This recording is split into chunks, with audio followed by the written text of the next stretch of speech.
Hello and welcome to the Master Tech. Today's topic is on OIR test in SSB interview.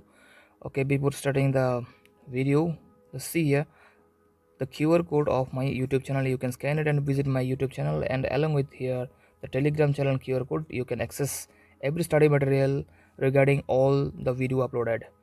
Okay, let's dive into the topic now. See here the OIR test. What is OIR test? OIR test actually Officer Intelligence Rating Test. आपका capability क्या है, mental stability क्या है, mental intelligence कैसा है, वो निर्धारित करने के लिए ये टेस्ट लिया जाता है। बेसिकली ये जो OIR टेस्ट है ये SSB इंटरव्यू के डे 1 में स्क्रीनिंग टेस्ट पे लिया जाता है। स्टेज 1 स्क्रीनिंग टेस्ट, और स्क्रीनिंग टेस्ट का दो भाग होता है, एक होता है OIR टेस्ट, दूसरा होता है PPDT। OIR टेस्ट का दो भाग होता है, एक होता है वर्बल और दूसरा होता है नॉन वर्बल। आपको दो बुकलेट मिलेगा, ठीक है, और उसी बुकलेट में वर्बल और नॉन वर्बल अलग अलग दिया रहता है। सो बेसिकली ये जो टेस्ट है आपका इंटेलिजेंस कैपेबिलिटी क्या है वो निर्धारित करने के लिए लिया जाता है। ओके, स्ट्रक्चर देखते हैं इस OIR टेस्ट का। यूजुअली आपको 17 से 30 मिनट हर बुकलेट के ऊपर दिया रहता है कि कितने मिनट में ये एग्ज़ाम लिया जाएगा। दो सेट होता है, एक वर्बल का एक नॉन वर्बल का, ठीक है, और ईच सेट में 40 से लेकर 60 क्वेश्चन रहता है। No negative marking, don't worry, हर एक क्वेश्चन को आपको अटेंड करना है। हाँ, और एक बेसिक बात यह है कि ये जो बुकलेट्स है इसको चेंज नहीं किया गया बहुत सालों से, क्योंकि DRDO का जो साइकोलॉजिकल डिपार्टमेंट है उन लोगों के द्वारा ये बनाया जाता है। सो ये जो क्वेश्चन पेपर से या क्वेश्चन बुकलेट है उसको चेंज नहीं किया जाता। बार बार जितना भी यहाँ पे टेस्ट दिया जाता है बहुत सारे कैंडिडेट के द्वारा बुकलेट के ऊपर ही दाग मार्क कर दिया जाता है जो भी सही आंसर है। बेसिकली उन लोग का इंस्ट्रक्शन रहता है कि बुकलेट में कोई मार्क ना करे, ठीक है। सो अगर आपका सही आंसर ऑलरेडी वहाँ पे मार्क किया हुआ रहता है, सो डोंट वरी, आप उसको मत देखिए, आप उसको सॉल्व करने की कोशिश कीजिए। अगर आपका कैपेबिलिटी के हिसाब से सॉल्व होता है तो ठीक है, अगर नहीं होता है स्किप कीजिए, ठीक है। ऐसा कोई असिस्टेंस मत लीजिए, क्योंकि आपका ये जो OIR टेस्ट है, जो भी आपको रिटन मिलेगा, इसके ऊपर आपका स्टेज 1 का लास्ट डिसीजन डिपेंड करता है, कॉन्फ्रेंस का लास्ट डिसीजन और इंटरव्यू का लास्ट डिसीजन डिपेंड करता है। ओके, नेक्स्ट आता है टाइप ऑफ क्वेश्चंस आस्क्ड।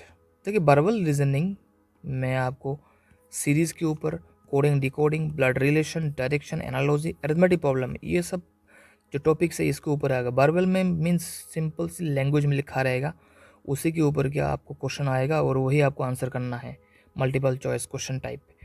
और नेक्स्ट आता है नॉन वर्बल। नॉन वर्बल में पिक्टोरियल ड्राइंग रहेगा। ऑल पिक्टोरियल ड्राइंग हो सकता है पैटर्न बेस्ड हो, क्लासिफिकेशन, मिरर में एम्बेडेड फिगर हो, कटिंग एज फोल्डिंग हो, ठीक है। ये सब के ऊपर ही ये सब क्वेश्चंस आने वाला है। कुछ एग्जांपल देख लेते हैं। फॉर एग्जांपल यहाँ पे फर्स्ट 2, 4, 8, 16, तो नेक्स्ट 32 ही आने वाला है, ठीक है।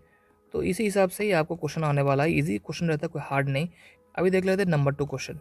A = 1, B = 2 और Z = 26। दैट मीन्स ये न्यूमेरिक वैल्यू देकर रखा है पार अल्फ़ाबेट का।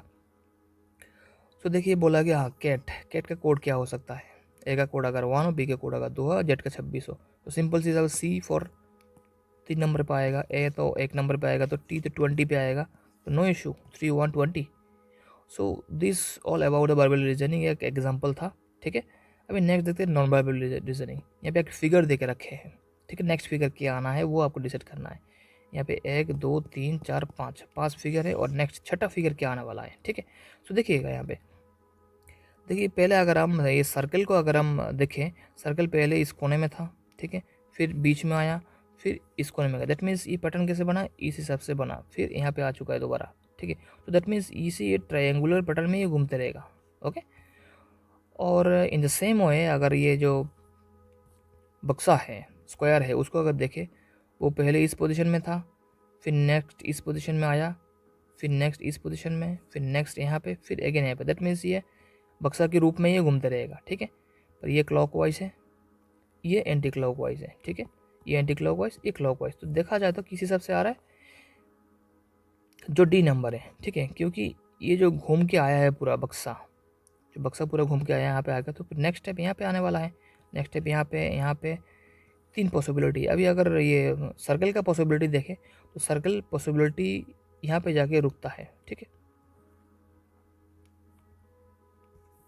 Okay, so in the same way हम ये डिसाइड कर सकते हैं कि ये जो ऑप्शन है वो डी है। ठीक है, सो ये है नॉन वर्बल रीजनिंग का एग्जांपल। आप लोग को प्रैक्टिस करना है बहुत सारे। देखिए अभी रेटिंग का अगर बात किया जाए तो यहाँ पे 5 तरह का रेटिंग दिया जाता है। ठीक है, 5 तरह का रेटिंग। 5 तरह का रेटिंग में ये मत समझिए कि जो 5 है वो हाईएस्ट है, नो, 5 सबसे लोएस्ट है। ठीक है, 1 नंबर आउटस्टैंडिंग होता है, 2 excellent, good, average, below average. अगर आपको सिलेक्ट होना है या स्टेज 1 पार करना है, ठीक है, उस दौरान आपको 80% एक्यूरेट आंसर करना पड़ेगा। सिंपल सी हिसाब। आपका इंटेलिजेंसी अगर 80% या उससे अबव ना हो तो वो लोग क्यों आपको सिलेक्ट करेगा। ठीक है, आप इससे कम अगर 3, 4 और 5 रेटिंग लेके आए हो, आप पीपीटीटी में कितना भी जोर लगा लो, कुछ होने वाला है नहीं है। आपका टारगेट ये रहना चाहिए आपका 1 या 2 रेटिंग।